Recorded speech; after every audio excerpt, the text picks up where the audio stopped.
सभी को good morning, नमस्कार, सत श्री अकाल, आदाब। नंबर सिस्टम की संज्ञा पद्धति वाली सीरीज में हम आगे के क्वेश्चन लेके आए हैं। अगर आप बच्चों ने आपने शुरू से नहीं देखे तो एक बार पिछली जो 2 वीडियो है 3 वीडियो है वो जरूर देखना।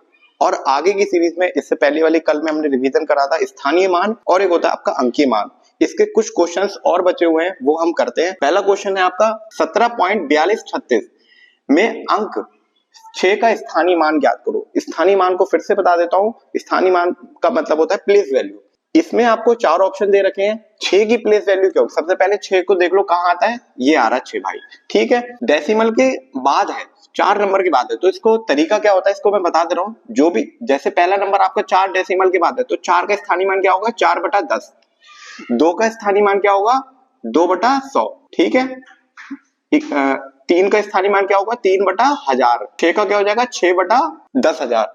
1 2 3 चौथे नंबर पे तो हमारा 10 10th कहते हैं इंग्लिश में से 10th 100th 1000 10,000, ठीक है। लेकिन इधर की चीजें डेसिमल से पहले की चीजें अलग चलती हैं। 1 10 100 1000 ये तो आप बचपन से पढ़ते आ ही रहे हो।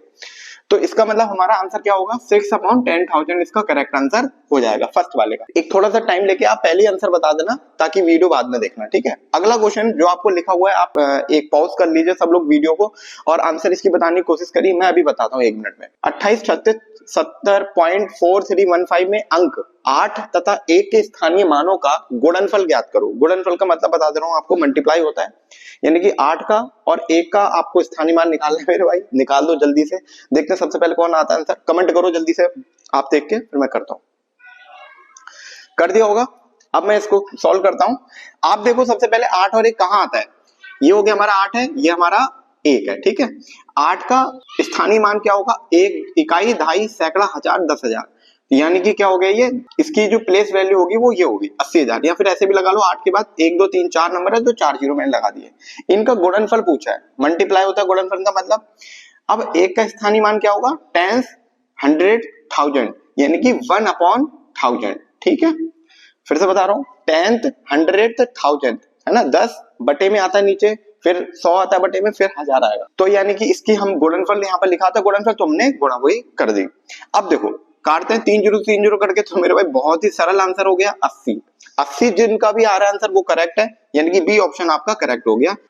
इस तरह के क्वेश्चंस आपको एग्जाम में देखने के लिए मिलते हैं जो कि बेसिक है अभी। अब लिखते हैं अगले क्वेश्चंस को। अगला क्वेश्चन तीसरा और चौथा क्वेश्चन, तीसरा वाला जीडी में आ रखा है, एसएससी जीडी में, और नीचे वाला सीजीएल में आ रखा है। कंसेप्ट बहुत ही बढ़िया करके बताऊंगा, ध्यान से सुनना। यदि 47.2506 के स्थानीय मान का विस्तार दे रखा है आपको, ठीक है, और इसकी वैल्यू फाइंड करनी है। सबसे बढ़िया सवाल बता रहा हूं, ये जो तरीका दे रखा है, यानी कि ये हेल्प करने के लिए हमें दे रखे हैं, इस नंबर की प्लेस वैल्यू से हम ABCD की वैल्यू निकालेंगे, ठीक है। मेरे बच्चों ध्यान से सुनना, यहां से फिर से मैं एक बार बता रहा हूं, ABCDE इन पांचों की वैल्यू हमें इस प्लेस वैल्यू से यानी कि स्थानीय मान से निकालनी है। इसकी प्लेस वैल्यू क्या क्या होंगी अब सुनो ध्यान से। जैसे इन्होंने लिखा है 4A, तो इसका मतलब 4 नंबर है। अब A की वैल्यू यानी कि A की 4 की प्लेस वैल्यू क्या होती है? अब आप कहोगे डेसिमल यहाँ पर लगा हुआ है, दिख रहा होगा आपको, तो 4 × 10, ठीक है, 40 ऐसे ही तो होगा। इसका मतलब मैं कह सकता हूँ A की वैल्यू कितनी आ गई मेरे भाई? 10 आ गई, ठीक है। B की वैल्यू 7 लिखा हुआ है, B की वैल्यू कितनी होगी? प्लेस वैल्यू क्या है इसकी? 1, तो B की वैल्यू कितनी होगी मेरे भाई? 1। C की वैल्यू निकाल लो अब आप। C यहाँ पर है देखो 2 C लिखा हुआ है, 2 की प्लेस वैल्यू क्या होगी? आपको पता है 2/10, यानी कि अगर मैं सिर्फ C की वैल्यू निकालूंगा तो क्या हो जाएगी मेरे भाई? 1/10, क्योंकि नीचे है ना वो डिनोमिनेटर में है, ऊपर वाले को न्यूमरेटर बोलते हैं, नीचे वाले को डिनोमिनेटर बोलते हैं। 5/D। अब यहाँ पर 5 है, 5 की अगर मैं प्लेस वैल्यू निकालूंगा, स्थानीय मान निकालूंगा, कितना आ जाएगा? 5/100। ये 10 होता है, ये 100 होता है। अब ये पहले से ही नीचे लिखा हुआ है D पहले से, यानी कि नीचे वाली वैल्यू D की वैल्यू कितनी होगी मेरे भाई? 100 होगी, ठीक है, ना कि 1/10। अगर क्योंकि अपॉन में लिखा हुआ है, ठीक, 6E लिखा हुआ है। 6E का मतलब है E की प्लेस वैल्यू क्या होगी यहाँ पर? 10 100 1000 10,000, ठीक है। 10,000 का मतलब होता है आपका अपॉन में आती है ना चीजें यहाँ पर, तो 1/10,000, 1 2 3 4, तो E की वैल्यू हमारी क्या हो जाएगी? 1/10,000, ठीक है। ये हो गई आपकी 10,000। तो ABCDE तीनों की हमने वैल्यू निकाल रखी है। अब जो आपका ये दे रखा है इसकी वैल्यू कैसे फाइंड करेंगे? यहाँ पर इन सब की वैल्यू मैं पुट कर दे रहा हूँ। जैसे यहाँ पर लिखा 5A, फिर से पूरा लिख दे रहा हूँ मैं, 3B plus 6C plus D plus E।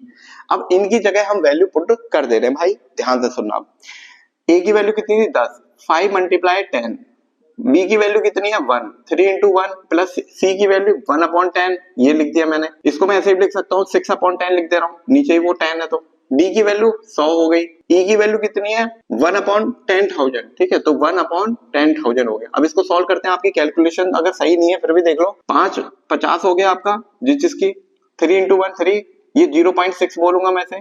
इसको कैसे करते हैं, अगर एक जीरो है तो एक नंबर के पीछे डेसिमल आ जाएगा, डेसिमल यहाँ होता है, एक नंबर के पीछे डेसिमल आएगा तो क्या हो जाएगा आंसर 0.6 प्लस 100 ऐसे रहेगा, प्लस 1 के आगे अगर 4 नंबर के पीछे कैसे लिखोगे आप, ये लिख दिया मैंने 1 1 2 3, डेसिमल आपका 4 नंबर के पीछे डेसिमल हो जाएगा, ठीक है। यहाँ पर देखो 3e था तो यहाँ पर 3 मैंने थोड़ा सा मिस कर दिया, तो यहाँ पर 3e लगेगा, यानी कि 3/10,000 हो जाएगा। तो यहाँ पर 1 के बदले 3 आ जाएगा, बाकी और सब सही है। तो ये हमने चेंज करा, यानी कि 153.6003 हमारा करेक्ट आंसर है, option number B. Same question, बिल्कुल सेम क्वेश्चन हमारा फोर्थ वाला है, 28.367, सेम टेक्निक से करना है। एक बार प्लेस वैल्यू निकाल के मैं करता हूँ सॉल्व। 28.367 की प्लेस वैल्यू क्या क्या होंगी, ठीक है। ये देखो इन्होंने 28367 ऐसी नंबर दे रखे हैं, तो हम ए बी सी डी की वैल्यू निकालते हैं। यहाँ पर 2 की वैल्यू क्या हो जाएगी, प्लेस वैल्यू 2 इंटू 10, ठीक है, तो a की वैल्यू कितनी हो गई 10 हो गई मेरे भाई। b की वैल्यू निकालते हैं, यानी कि 8 इंटू 1, तो 8b लिखा हुआ है, यानी कि b की वैल्यू कितनी होगी मेरे भाई 1। 3c, अब c की वैल्यू क्या हो जाएगी यहाँ पर 3/10, अपॉन में 10 आता है तो यानी कि 1/10, c की वैल्यू कितनी होगी मेरे भाई 1/10। d की वैल्यू d यानी कि 6/100 आएगा। अब यहाँ पर 6 पहले ही दे रखा है, यानी कि d की वैल्यू कितनी हो गई 1/100। समझ में नहीं आ रहा तो एक बार फिर से देख लेना। 7 की वैल्यू प्लेस वैल्यू क्या हो जाएगी 10 100 1000 होगा 7/10, तो e की वैल्यू क्या हो गई हमारी 1/1000, ठीक है। अब फाइंड करते हैं, हमारा ये लिखा हुआ है पूरा नंबर, इसमें a b c d e की वैल्यू पुट करते हैं। a 5b 9c 8d और आपका e, अब वैल्यू पुट करते हैं। इसकी वैल्यू कितनी थी 10 मेरे भाई, 5 इंटू b की वैल्यू 1, ठीक है, 9 अपॉन c की वैल्यू 10 है अपॉन में, ठीक है, 8 अपॉन d की वैल्यू कितनी मेरे भाई 100 हो गई, ठीक। e की वैल्यू कितनी है यहाँ पर e की वैल्यू कितनी है मेरे भाई 1/1000, ठीक है। अब सॉल्व करते हैं इसको, 10 प्लस 5 0.9 हो गया, प्लस 0.08 हो गया। देखो 2 जीरो है तो 2 नंबर के पीछे डेसिमल आ जाएगा, यहाँ होता है डेसिमल, 2 नंबर के पीछे डेसिमल आ गया। यहाँ पर आपको सर 1 है तो 3 जीरो है नीचे, 3 नंबर के पीछे डेसिमल हो जाएगा। डिवाइड बड़े बड़े डिवाइड करने की कोई जरूरत नहीं है, अगर आप कर रहे हो तो भाई नए खिलाड़ी हो आप। 0.001 सॉल्व करते हैं इसको, 15.981 सीधे सीधे ही लिख सकते हो, ये ऑप्शन में है भाई, फर्स्ट ऑप्शन है हमारा करेक्ट 15.981। देखते हैं नेक्स्ट क्वेश्चन को। अब नंबर सिस्टम या फिर संख्या पद्धति चैप्टर में आपका जो अगला जो टाइप आता है वो है आपका विभाज्यता का नियम, और एक आपका बचता है इकाईकांक। उन दोनों के प्रश्न अपने बचे हुए हैं। अगला जो आता है इसके बाद वो है इकाईकांक। तो विभाज्यता के नियम में बहुत सारे नंबर्स हैं, लेकिन हम एक टेक्निक से देखेंगे, आपको मैं पहले समझाऊंगा। तो पहले अगर आपने वो बेस बना लिया तो भाई मेरे क्वेश्चन में कोई दिक्कत नहीं होगी, कठिन से कठिन क्वेश्चन, सरल से सरल क्वेश्चन आप कर लोगे, लेकिन बस इसको ध्यान से समझना। इंग्लिश में कहते हैं डिविजिबिलिटी रूल, विभाज्यता का नियम। देखो सबसे पहले मैं आपको बताता हूँ मल्टीपल्स के बारे में। मल्टीपल क्या होते हैं, मल्टीपल को हिंदी में बोलते हैं मेरे भाई गुणज, ठीक है। जैसे मैंने कहा 2 के मल्टीपल क्या होंगे, तो यार क्या कहोगे आप, कहोगे 2 होगा, 4 होगा, 6 होगा, 8 होगा, ऐसे करके जो भी 2 से डिवाइड हो जाते हैं वो 2 के मल्टीपल हो गए, ठीक। 4 के ले लेते हैं, एक और समझा देता हूँ आपको, 4 का 8 12 16 20 ये हो जाएगा, ठीक है। अगला हमारा जो आता है, एक आता है गुणनखंड। गुणनखंड क्या होता है, गुणनखंड को इंग्लिश में भाई मेरे क्या बोलते हैं, फैक्टर्स बोलते हैं। फैक्टर्स कैसे निकालते हैं, जैसे मैंने कहा 16 है, ठीक है, तो 16 किस किस नंबर से मल्टीप्लाई हो रहे हैं, 16 किस किस से होंगे, 2 8 16 होता है, ठीक, तो 2 और 8 ये हो गए, 16 एकम 16 भी होता है, ये हो गया इसका फैक्टर हो गए, और 3 से नहीं हो रहा है, 4 से हो रहा है, 4 चौक 16 हो गया, तो ये सब आपके क्या हो गए, इसके फैक्टर्स हो गए, ठीक है। क्लियर है यहाँ तक बात। एक सपोज मैंने यहाँ पर लिख दिया 8 मल्टीप्लाई x अपॉन 2। अगर कोई कैसे भी नंबर लिखा हुआ है तो क्या ये पूरा नंबर ऊपर वाला 2 से डिवाइड हो जाएगा, हाँ बिल्कुल हो जाएगा, क्योंकि इन अगर आपको x वाला नंबर नहीं पता है, लेकिन मेरे भाई 8 तो पता है ना, 2 एकम 2 2 चौक 8, तो यहाँ पर जो पूरा नंबर है वो 2 से विभाज्य हो जाएगा।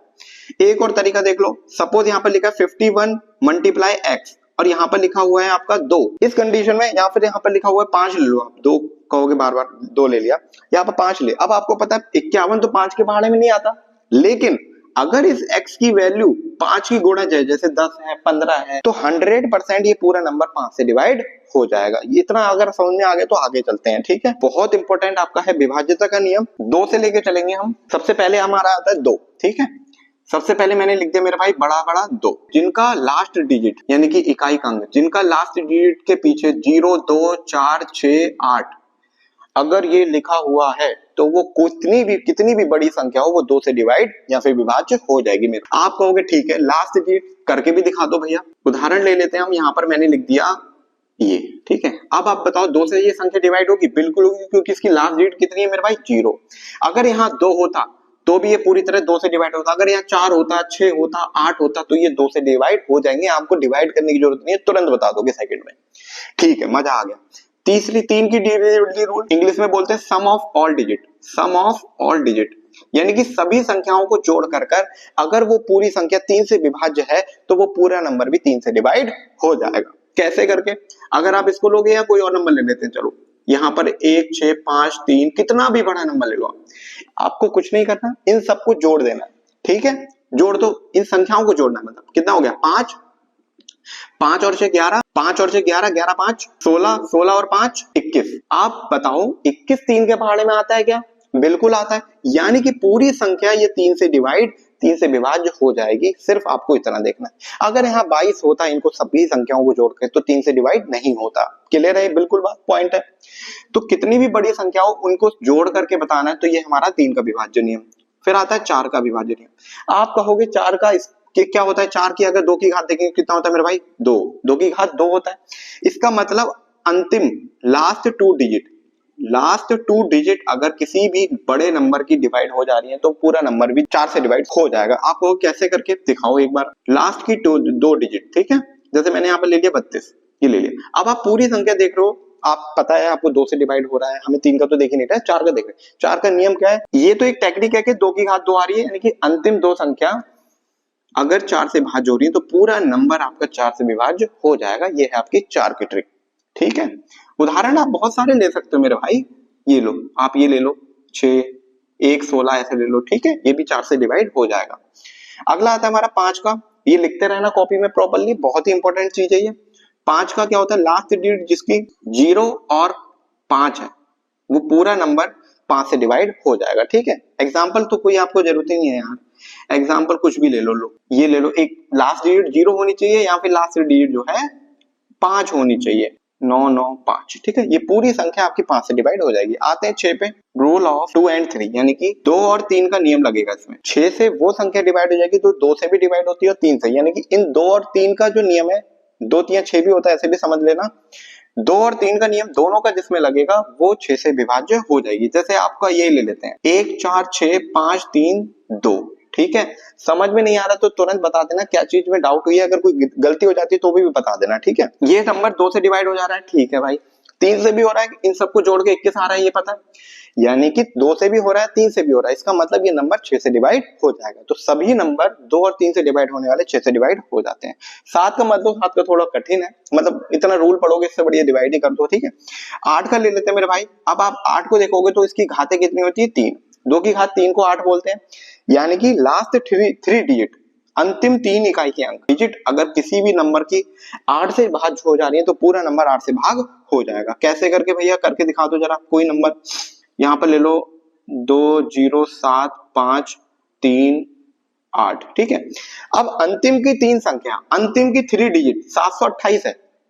8 में 72, 8 एकम 8 होता है, तो पूरी संख्या आपकी 8 से भाग हो रही है। अंतिम 3 संख्या अगर भाग हो रही है तो पूरी संख्या भी 8 से भाग हो जाएगी। ठीक है, अब आ जाते हैं 9 का नियम। 9 का और 3 का एक जैसा है, सम ऑफ ऑल डिजिट होता है इसका। ठीक है, जो आपके 3 का नियम था वही इसका आ जाएगा। सपोज मैंने करा यहाँ पर 2 3 6 9 5 7। ठीक है, ऐसे करें। अब जोड़ते हैं, इनको सभी को जोड़ना है। ठीक है, 5 5 और 6 11, 11 और 9 20, 20 और 9 कितना होता है मेरे भाई? 29। 29 9 के भाड़े में आता है क्या? नहीं आता यार, कहाँ पढ़ लो। 27 अगर होता तो ये पूरी संख्या डिवाइड हो जाती। ठीक है, समझ गए होगे उम्मीद करता हूं मैं। 10 का नियम ले लो।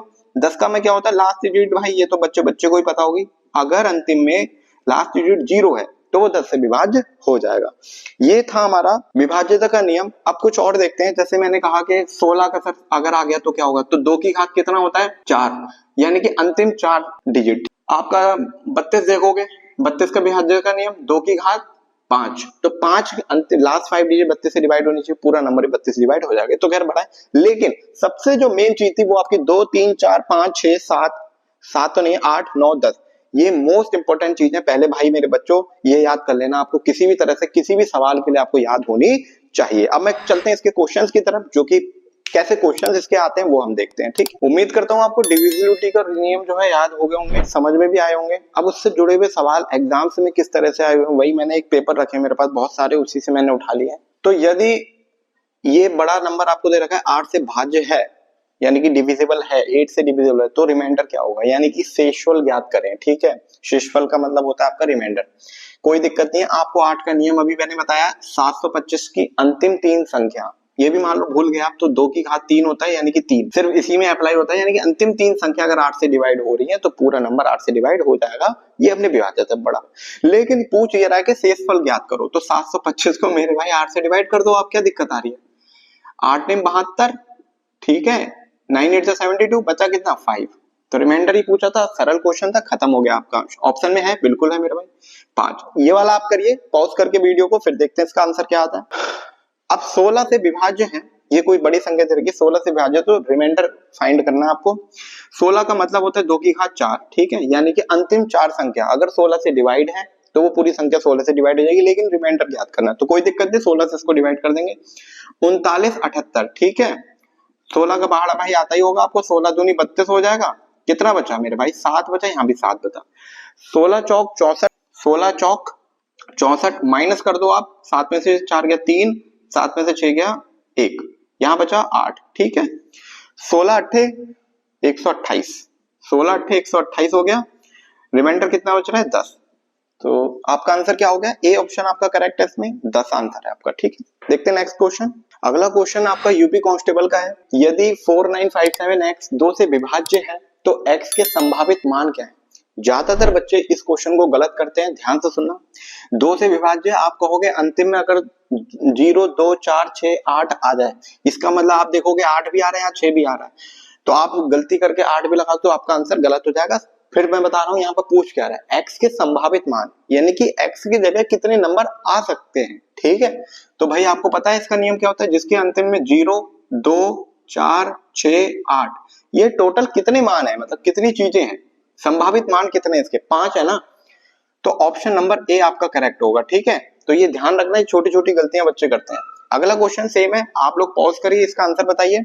5 6 7 8 9 x 8 से पूर्णतः विभाज्य है, 8 का नियम आपको पता है, अंतिम 3 संख्या, तो x के संभावित मान ज्ञात करें। एसएससी 10+2 में आया मेरे भाई, ये बेस्ट क्वेश्चन है, मैं गारंटी देता हूं अब तक के सबसे इंपॉर्टेंट क्वेश्चन जो आपके एग्जाम्स में नंबर सिस्टम के जो चल रहे हैं। ठीक है, 89x, यहाँ पर मैं 8 से भाग करता हूँ, इसको डिवाइड करता हूँ, तो 8 बन जाए 8, सभी को पता है 9 आ जाएगा, 8 बन जाए 8, फिर से 1 आ गया।